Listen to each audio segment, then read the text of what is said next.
I say, hivi ni nini nyie kinawafanya msikubali kuwa Diamond Platinum yani ni bingwa, si nisemeje, niliwekeje, yani ni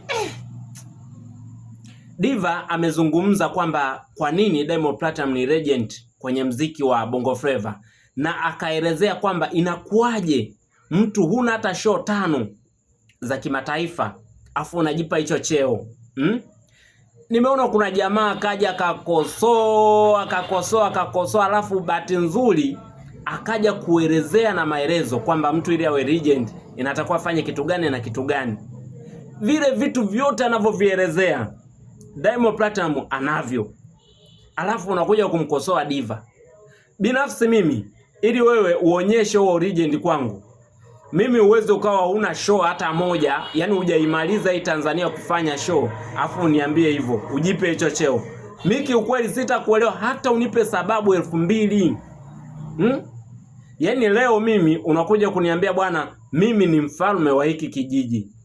Alafu kwenye hicho kijiji kina mahitaji mengi, hujafanya hata hitaji moja, afu unajipa ufalme. Mimi binafsi, hata kama kuna mtu naona ana miaka 2, hiyo miaka 2 kafanya kila kinachohitajika kufanywa na mfalme, nampa ufalme huyo mtu. Kwa sababu Diamond Platinum kila kitu, kila sababu ambayo unatakiwa uelezee kwamba legend inatakiwa awe vipi, Diamond Platinum vitu vyote amevifanya. Yaani ukisema historia ya kinchi kaweka, sijui kufanya mambo makubwa kwenye mziki kaweka, sijui kuwa muda mrefu kwenye game na bado ni mtu ambaye anakimbiza, yupo. Sijui kutoa hit nyingi, yupo. Kutoa kazi nyingi, yani kila kitu yupo. Sasa inakuwaje tunakuwa wagumu? Yani kiurahisi tu uje unichukulie sijui nani, uje umweke. Oya jamani, hebu tuwe na heshima basi. Tuwe na heshima wanangu kwenye huu muziki wa Bongo Flava. Yani fike kipindi mtu kama ni kumpa sifa zake, tumpe akiwa hai. Kama ikiwezekana ni kumsifia mtu akiwa hai. Oya. Yani ukizungumzia Diamond Platinum unaizungumzia Bongo Flava. Ukizungumza jina la Diamond Platinum unazungumzia mziki wa Tanzania.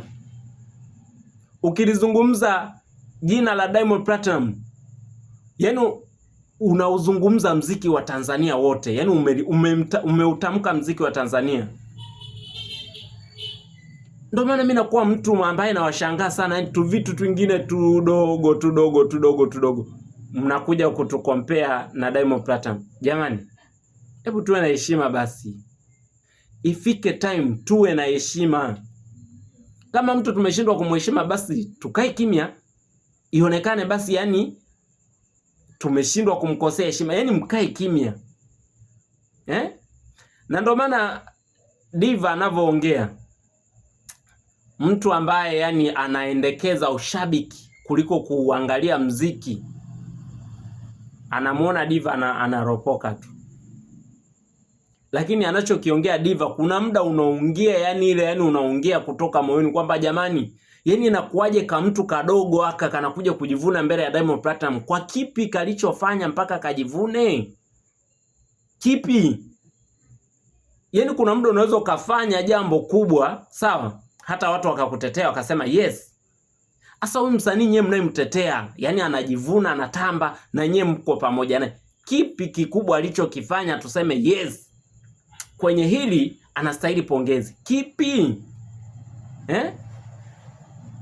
Tuache kuongea maneno, tuende kwa vitendo. Nyie bwana kafanya kitu 1 2 3 hivyo, si ndo tunachotaka? Yani tunataka tubishane kwa hoja, sio mnatukana matusi alafu hamna hoja ya kujitetea.